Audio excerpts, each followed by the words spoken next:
Hi, I want to speak more on love and marriage.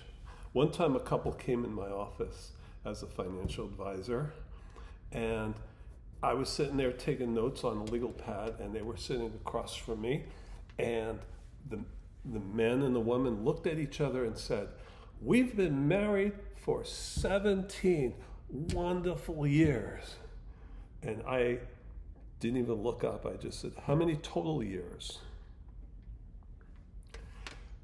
It's like that. People expect that everything is going to go wonderful because wonderful is a feeling.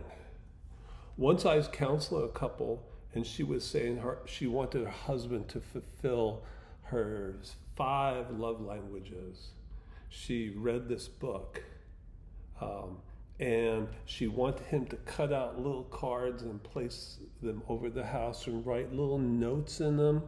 She wanted him to buy her little gifts and hide them places like earrings and surprise her with a trip to the Caribbean. And I said, "Well, what if his love language is not your love language? Then what?" She said, "Oh, I want him to be more romantic." And I said, "Well, what does romantic mean to you?" And she says, "Like James Bond." And I said, "Oh, well, you want him like blowing up cars or having sex with Russian agents, flying from airplanes and hanging from airplanes and shooting people? Is that what you want?" Beloved, friendship with the world is enmity with God. She said, "Oh, I want him to do these things." And I said, No, you don't. And she says, "Oh, yes, I do. I want him to do these things." I said, "No, you don't want him to do these things." And she looked at me and I said, "You want him to want to do these things."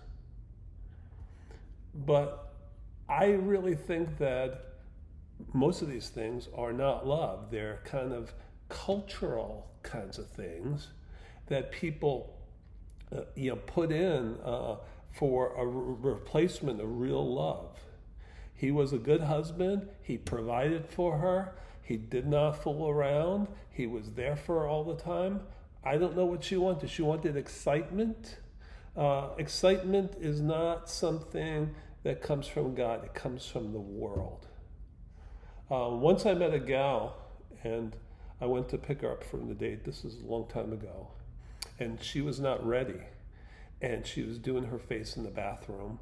And so I was playing with her dog and rubbing her dog, and the dog was really the sweet little thing. And then I said to her, and she goes, "Oh, well, I'm crate training him." I said, "Oh, what does crate training mean?" And she said, "Oh, I put him in the crate at night when I'm sleeping." I said, "Why do you do that?" "Well, because he moves around too much and makes noise, and he can chew up stuff, so I put him in the crate at night."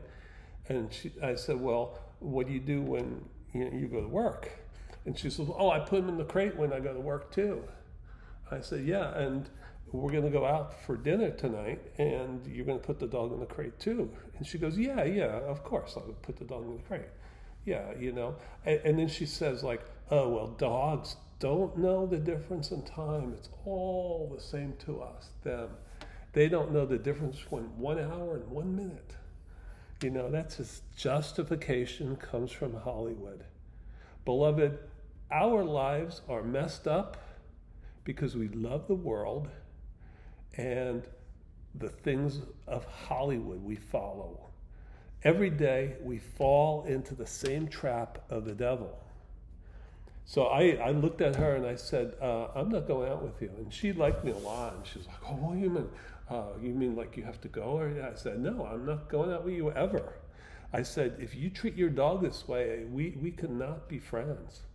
I could not be friends with somebody who puts their dog in a crate for like 23 hours a day or 22 hours a day. That just hurts my heart to even think about that." Beloved, we need to consider that love is doing for a person or an animal what is best for them at all times. And being locked up in a crate is not what's best for a dog. It's not best for a child. It's not best for a husband. It's not best for a husband to try to figure out what you need and spend all this time writing these little notes and sticking them everywhere. That's Hollywood nonsense that some woman made up, and guys never bought into that and never will buy into it.